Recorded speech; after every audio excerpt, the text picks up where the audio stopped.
Welcome to Aaron Mahnke's Cabinet of Curiosities, a production of iHeartRadio and Grim and Mild. Our world is full of the unexplainable.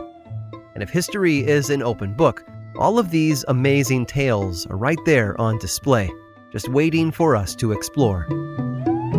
Welcome to the Cabinet of Curiosities.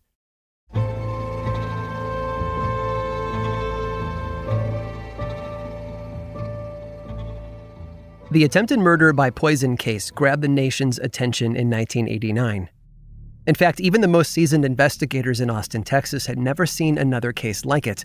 The victim, simply referred to as Treaty, had been one of Austin's oldest and most beloved residents. The last living survivor of a legendary council. The intended victims spent their days in the city's historic district where they stood witness to a lot of history over the years.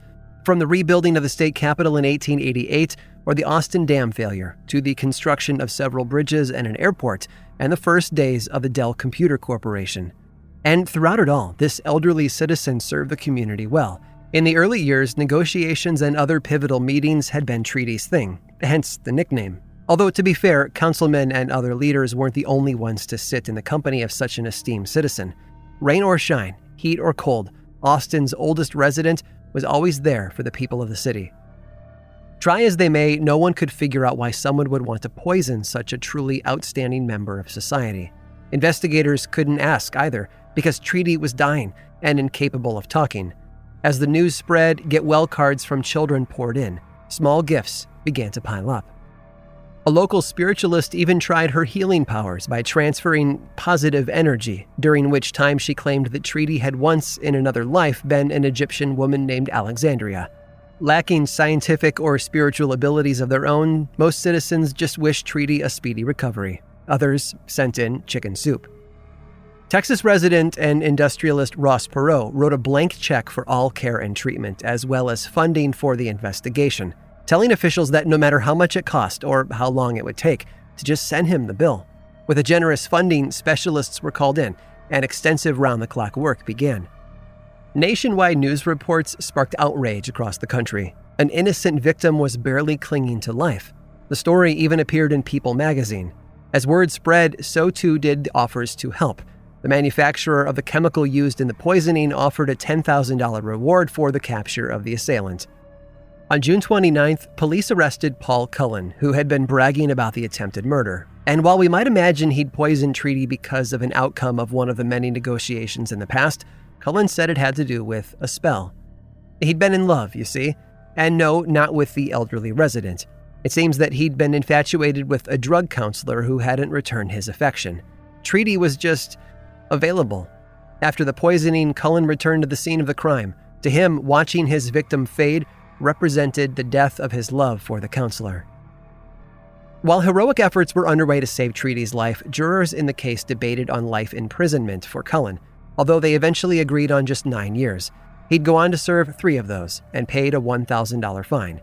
And while it seems justice wasn't served, Treaty not only survived but also managed to outlive Cullen, who died a few years later. Of course, healing took a lot of time, as you might imagine. A powerful poison had been used.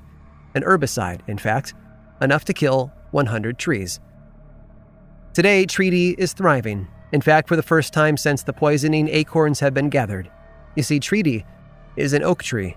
More appropriately, a species called a Texas live oak, and according to the National Forestry Association, the most perfect specimen of that type of tree in North America. Austin's oldest living resident is over 600 years old. Treaty and another 13 Texas live oaks were once called the Council Oaks and were the sacred meeting ground for Native Americans, long before settlers took over the region.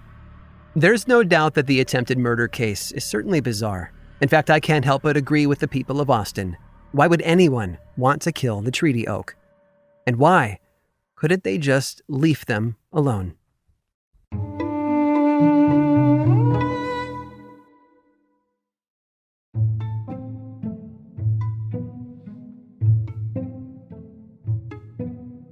At 26, Victoria found herself in a scandal.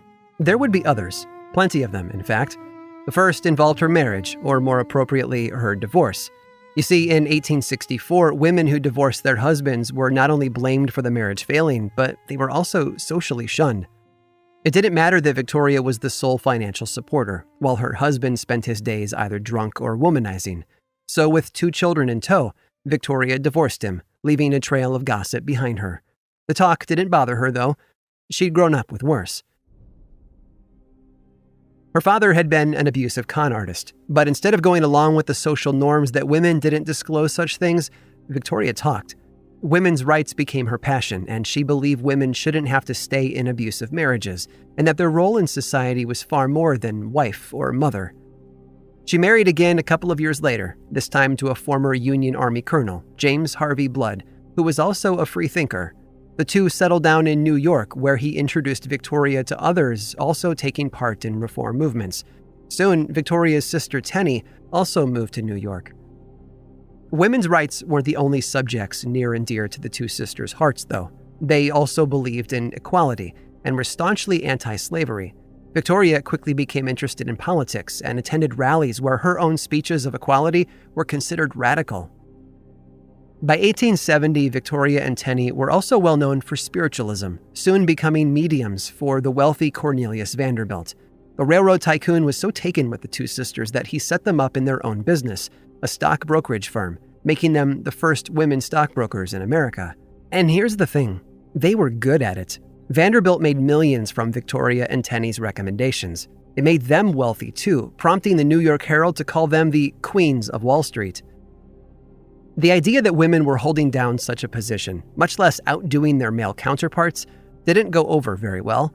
Soon, men's journals published articles depicting the two as immoral, unchaperoned women. They underestimated Victoria, though, and she decided to fight fire with fire.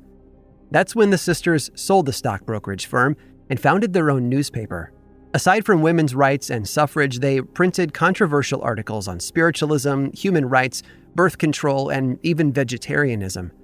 Mostly, though, the paper set the stage for Victoria's run for a higher office, the American presidency. And this was well before women were even allowed to vote. Outrageous for the times, sure, but Victoria was just getting started. Victoria chose a running partner that most of us would recognize today, Frederick Douglass. But in a world where the public feared the mixing of black and white citizens, a woman running for president had to be one thing. Choosing a black man for a vice president sent much of the public reeling. Friends and supporters of incumbent President Ulysses S. Grant quickly attacked her character. Victoria Woodhull was wicked, they said. One accuser, prominent minister Henry Ward Beecher, claimed that aside from being twice married and a promoter of free love, Victoria had also engaged in numerous affairs with married men. When Victoria learned that Beecher himself had been having an affair with a married woman in his congregation, she exposed the minister as a hypocrite, publishing the details of the affair in her own newspaper. The story quickly became a national scandal, and as a result, Victoria was arrested. Her crime? Publishing obscene content. She was eventually cleared of all charges on a technicality. By then, though, the election was over, and all the controversy surrounding her had inspired Harper's Weekly cartoonist Thomas Nast to publish a sketch of her. It showed a woman carrying multiple children and strapped with an angry, drunken husband on her back as she struggled to walk up a treacherous mountain. In the sketch, Victoria holds a sign up that reads, "Save yourself with free love," and the caption beneath it read, "I'd rather travel the hardest path of matrimony than follow in your footsteps." Nast had depicted Victoria as the devil incarnate, spurring another nickname, Mrs. Satan, although today we might call her something else. A trailblazer. I hope you've enjoyed today's guided tour of the Cabinet of Curiosities. Subscribe for free on Apple Podcasts or learn more about the show by visiting curiositiespodcast.com. This show was created by me, Aaron Mahnke, in partnership with How Stuff Works. I make another award-winning show called Lore, which is a podcast, book series, and television show, and you can learn all about it over at theworldoflore.com. And until next time, stay curious.